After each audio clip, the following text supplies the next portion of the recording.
Estimadas autoridades, damas y caballeros, es un honor para mí estar aquí en el día de hoy, sobre todo porque en los últimos meses quedó demostrada la importancia vital del tema de esta conferencia. Y lo más relevante es la naturaleza práctica de estas dos jornadas y los temas que se tratarán. La corrupción, una de las principales amenazas para el Estado. Aunque los eventos en el Medio Oriente y África Norte se deben a varios factores, en el común denominador es la corrupción. Estos ilustran muy bien los costos de la corrupción. Algunos líderes se vieron obligados a dejar el poder ante el clamor de cientos de miles de ciudadanos que exigen reformas políticas y el fin de la corrupción. Claman que se ponga fin a la humillación del soborno y un Estado de derecho débil que otorga impunidad a quienes están en el poder y que perjudica al ciudadano. Lo que vimos en Túnez y el Cairo son casos extremos. Sin embargo, mostraron las verdaderas amenazas que enfrentan los gobiernos que no combaten la corrupción.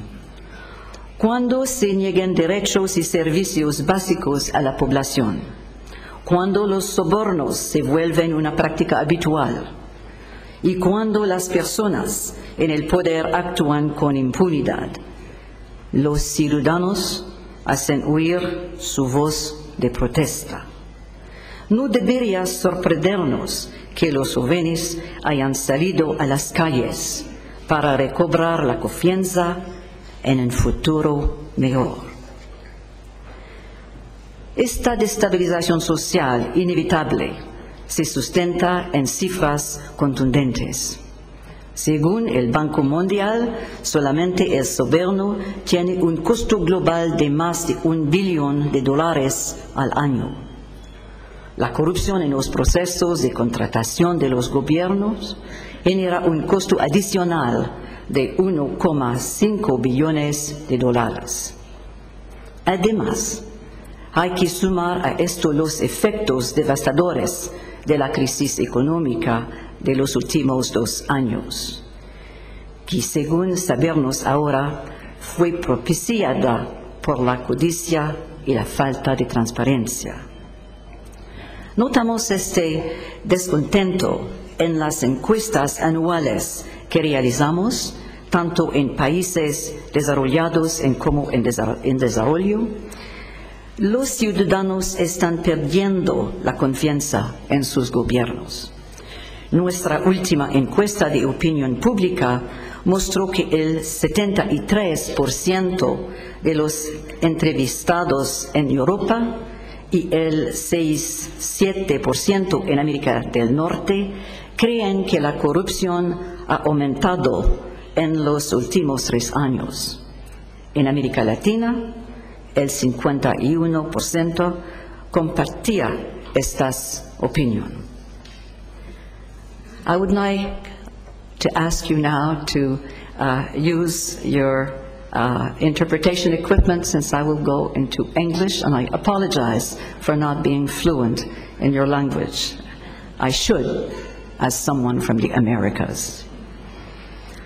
I'd like to speak about transparency as the new norm for the modern state. As governments, and I have been in governments like many of you for many years, we are the trustees of the people. And transparency, as the President mentioned so well, is essential to maintain the public trust in the governments and in the public service. And to secure this trust, governments need to display honesty, fairness, and good custodianship of people's resources. They are the people's resources, not the government's resources. And to strengthen our institutions to fight corruption requires political will and commitment. Spreading transparency throughout a state requires strong, sustained, and committed leadership at the top.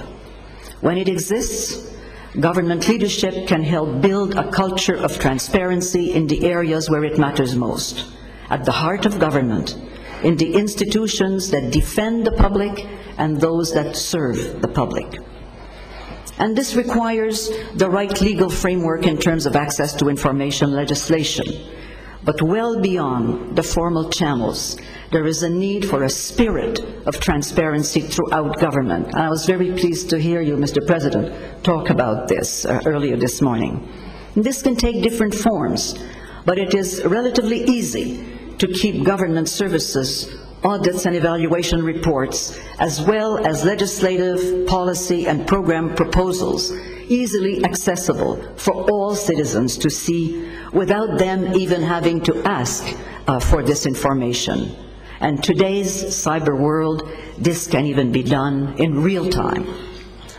Whistleblower protection will also ensure that people feel freer to come forward and report on infractions without being ostracized or even fired from their position for divulging fraud or collusion. And this type of early warning is the best insurance policy that we can have as senior public servants and as political people. Here in Chile, in 2009, the law on transparency and access to information was a real landmark and should be applauded. It's a significant step to embed transparency in the heart of government. It reinforces my point about leadership as well. And I am told that the Independent Transparency Council, which you are the president of, sir, established to monitor the new law, is already establishing this strong culture of transparency in government. And I also applaud the work of our chapter, Chile Transparente, with its own online monitoring of how the transparency agenda is being implemented. When people are able to find information about how their government operate, they are more likely to trust politicians and their public servants. When people are full participants as well in the development of policies, of programs, of rules and budgets, they can play a central role in assessing the results. The relevance of government services is therefore much greater. They can only do that when there is transparency in government, free access to information. This is really democracy at work.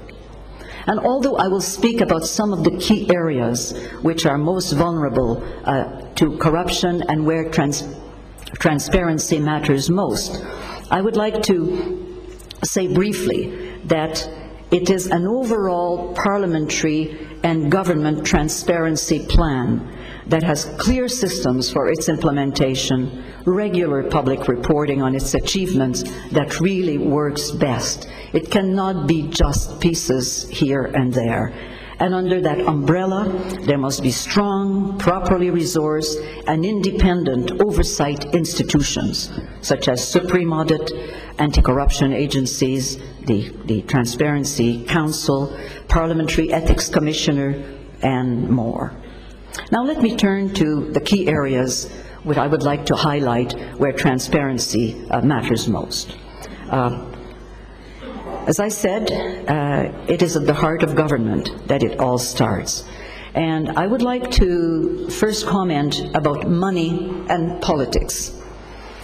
Of course, money has always played a part in politics, and transparency is the best way to make sure that this does not have a negative impact.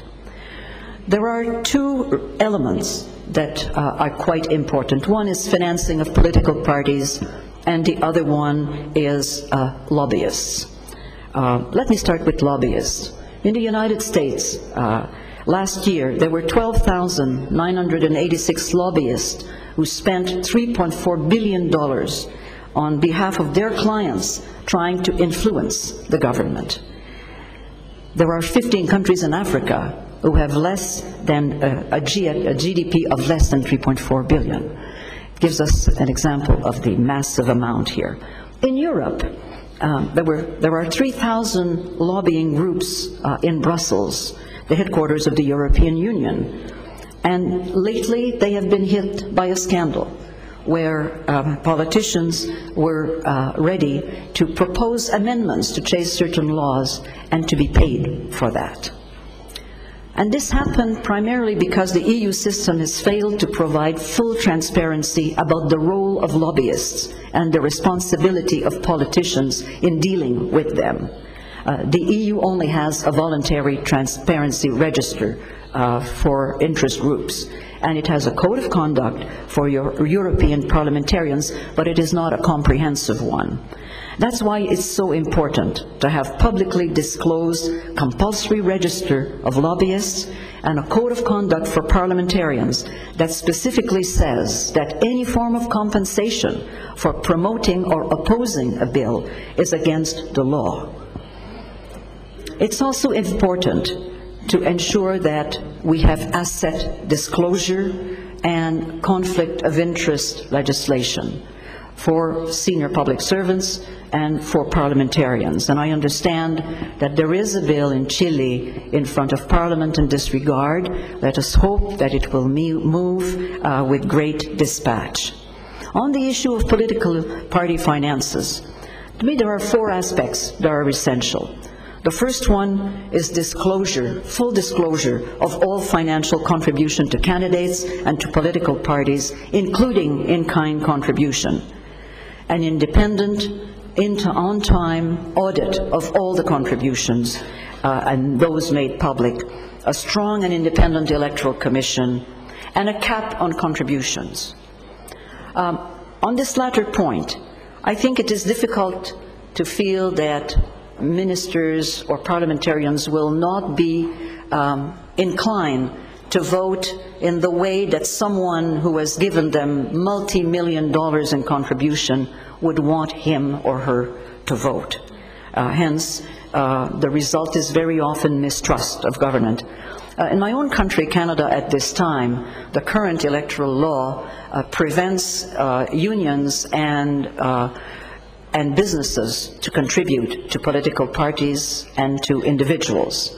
And there is only, therefore, individual people can contribute, and there is a cap of $1,000. So it's quite a strict law. Mind you, at the same time, public money goes to political parties, I think as it does in Chile, not necessarily large amount, but it's on a per vote basis based on the last election. Let me say a few words about the judiciary and the rule of law. Unfortunately, the type of endemic corruption touches other institutions of the state, and this is why it can happen as well in the judiciary and in the rule of law. As I travel around the world, too often I hear people say that they do not think that those accused of high-level corruption will get a proper trial. They talk of judges appointed as a result of political cronyism or verdicts bought.